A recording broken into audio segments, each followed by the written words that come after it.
Conference. Alison Cornell, Crawley CLP. First-time speaker. Sounds a bit like being on James O'Brien or something. It is not possible to overstate the value of good early years support. The Sure Start programme was one of the last Labour government's crowning achievements. Originally focused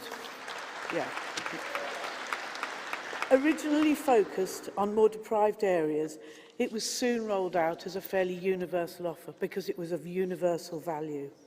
It made a difference to thousands of children and their families. It was levelling up in action, because that's what Labour governments do. We level up, not as a vote-catching slogan, but as an evidence-based funded policy decision. Since 2010 and Tory austerity, Sure Start centres across the UK have been defunded and closed, with many excellent staff losing their jobs. When I became a county councillor last year, we immediately faced a redesign of early years provision in West Sussex. After years of defunding, footfall was down in many of our centres. If nothing's going on, no one's going. So plans were underway to close 32 out of 43 centres across the county. And I'm appalled to say that's what happened. Many of you will be familiar with Noam Chomsky's view on defunding as a route to privatisation. And if you're not, I suggest you look it up.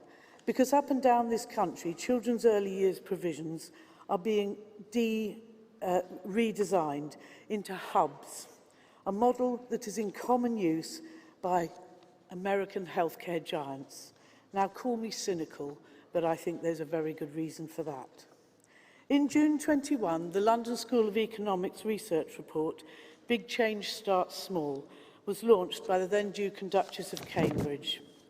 It looked at early years support and concluded that the now inadequate support available is costing the UK more than £16 billion a year. That is £16 billion worth of failure and preventative damage to children. If you don't care about the human cost, and I know that people in this room do, but if you don't, you ought to care about the money.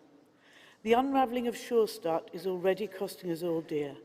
The value of the work that our early years staff do is incredible and needs urgently to be recognised. That is why we need a Labour government. Labour governments are all about levelling up, not trickling down.